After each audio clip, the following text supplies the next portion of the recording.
Canary দ্বীপপুঞ্জের গ্রানাদিলা বন্দরে ভিড়ছে Dutch প্রমোত্তরী MV হন্ডিয়াস। এই জাহাজেই রয়েছেন হান্টা ভাইরাসে আক্রান্ত কিংবা সংক্রমণের ঝুঁকিতে থাকা শতাধিক যাত্রী। এরই মধ্যে জাহাজটি থেকে যাত্রীদের সরিয়ে নিতে কাজ শুরু করেছে স্পেন সরকার। দেশটির স্বাস্থ্য মন্ত্রণালয় জানিয়েছে, জাহাজে উঠে চূড়ান্ত পর্যায়ের পরীক্ষা নিরীক্ষা করছেন স্বাস্থ্যকর্মীরা। স্প্যানিশ নাগরিকদের আগে নামানো হচ্ছে, এরপর ছোট নৌকায় করে 5 জনের দলে জাহাজ থেকে আনা হচ্ছে তাদের।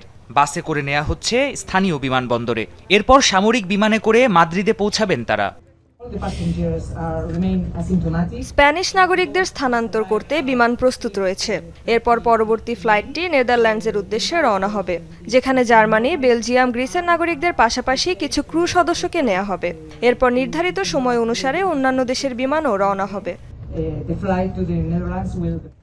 আগামীকালের মধ্যেই যাত্রীদের স্থানান্তর প্রক্রিয়া সম্পূর্ণ করতে চাইছে স্পেন সরকার। তবে সংশ্লিষ্ট কর্মকর্তাদের অনেকেই বলছেন, সম্পূর্ণ প্রক্রিয়াটি শেষ হতে আরও সময় লাগতে পারে। যাত্রীর সংখ্যা, স্বাস্থ্য পরীক্ষা এবং বিমান পরিবহনের সমন্বয়ের ওপর এটি নির্ভর করছে।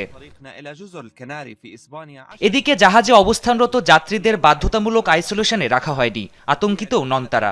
সামাজিক মাধ্যমে ভিডিও প্রকাশ করে দৈনন্দিন জীবনের কার্যকলাপ তুলে ধরছেন যাত্রীরা।